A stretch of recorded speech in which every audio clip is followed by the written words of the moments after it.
ಬೆಂಡೆಕಾಯಿ fry. Hi all. ಒಂದು ಬಾಣಲೆಗೆ ಅರಿಶಿನ ಪುಡಿ, ಹಾಗೆಯೇ ಸ್ವಲ್ಪ ಖಾರದ ಪುಡಿ, ಹಾಗೆಯೇ ಸ್ವಲ್ಪ ಸಾಂಬಾರ್ ಪೌಡರ್ ಮತ್ತು ಚಿಕನ್ ಮಸಾಲ, ಸ್ವಲ್ಪ ಉಪ್ಪು, ಹಾಗೆ ಸ್ವಲ್ಪ ನಿಂಬೆಹಣ್ಣನ್ನು ಹಿಂಡ್ಕೊಬಿಟ್ಟು ಸ್ವಲ್ಪ ನೀರು ಸೇರಿಸಿ ಚೆನ್ನಾಗಿ ಮಿಕ್ಸ್ ಮಾಡಿ. ನಂತರ ಉದ್ದನೆ ಹೆಚ್ಚಿ ಇಟ್ಕೊಂಡಿರುವಂತಹ ಬೆಂಡೆಕಾಯಿನ ಅದಕ್ಕೆಲ್ಲ ಈ ಮಸಾಲಾನ ಹಚ್ಚಿಬಿಟ್ಟು,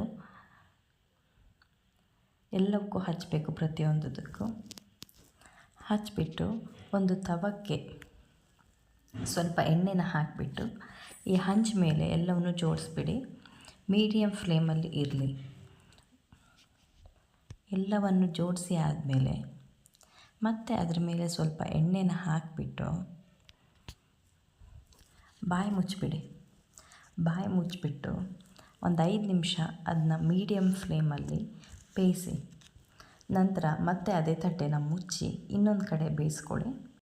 ಈ ಸೂಪರ್ ರೆಸಿಪಿನ ನೀವು ಮನೇಲಿ ಟ್ರೈ ಮಾಡಿ, ಹೇಗಿದೆ ಅಂತ ಹೇಳಿ ಕಮೆಂಟ್ ಮಾಡಿ, ಲೈಕ್ ಮಾಡಿ, ಶೇರ್ ಮಾಡಿ. Thank you so much.